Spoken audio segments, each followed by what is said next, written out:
Biletinde bakın bir çift tepe riskimiz var. Bugün için takip etmemiz gereken önemli destek bölgemiz 1368-1360 aralığı.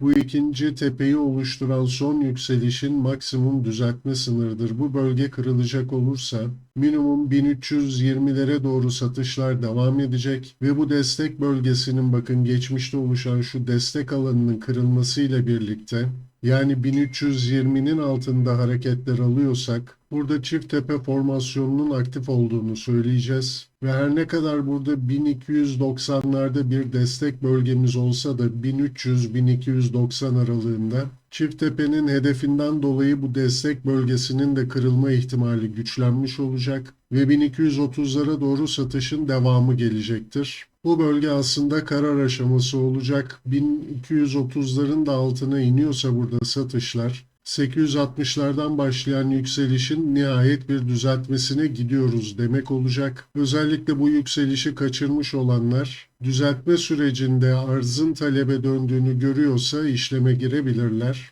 Ancak tabii bunları da tespit edecek bilgiye sahip olmanız gerekiyor.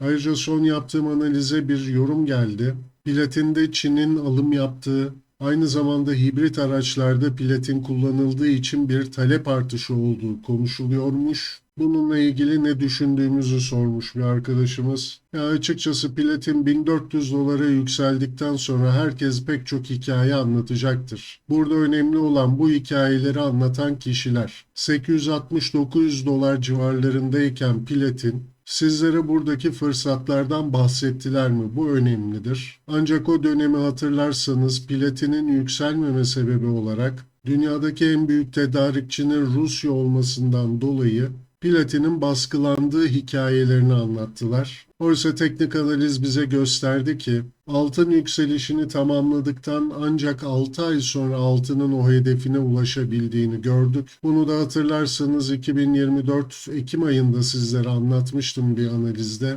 Ve hatta o günden sonra altın sat, platin aldığı pek çok videom var. Bunu da yanlış anlamayın. Ben bildim, ben biliyorum gibi bir algı oluşmasın. Teknik analiz biliyor. Teknik analiz bu işi başarıyor arkadaşlar. Yani burada şu mor alanda alım yapmamız gerektiğini bize gösteren teknik analizdir. Bu arada bir süre önce bahsettiğim bu eğitimler de tamamlandı. Yatırımcı ve trader olarak eğitimi ikiye ayırdım. Özellikle burada orta uzun vadeli yatırımcılar grafiklerden faydalandıkları zaman ne kadar büyük farklar yarattıklarını görecekler ve aynı zamanda traderların da öncelikle bu yatırımcı eğitimini almalarını tavsiye ederim. Çünkü eğer siz başarılı bir kısa orta uzun vadeli yatırımcı olamıyorsanız asla trader olamayacaksınız. Adım adım ilerlemeyi daha doğru buluyorum. Öncelikle yatırımcı eğitimiyle başlamanız gerekiyor.